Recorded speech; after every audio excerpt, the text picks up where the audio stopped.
Derita kanker ganas stadium 4, Komar lelang lukisan demi kemoterapi, berjuang setelah bebas penjara. Setelah bebas dari penjara, Komar 4 sekawan ini berjuang hadapi kanker ganas stadium 4, rela lelang lukisan demi kemoterapi.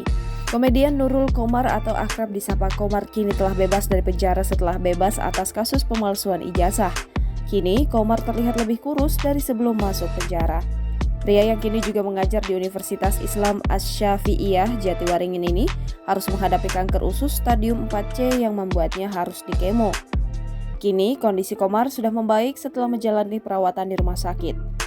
Hanya saja komedian 61 tahun itu harus menjalani kemoterapi selama 6 bulan ke depan. Komar mengatakan penyebab dirinya mengidap kanker usus karena ada faktor genetika dan pola makan yang tidak sehat. Hal itu diketahui setelah dia memeriksa kondisi kesehatannya di rumah sakit. Demi bertahan hidup 6 bulan ke depan selama melakukan kemoterapi, Komar berniat menjual semua koleksi lukisannya. Ia juga berjanji akan menyumbangkan setengah dari hasil penjualan lukisan bagi pengidap kanker.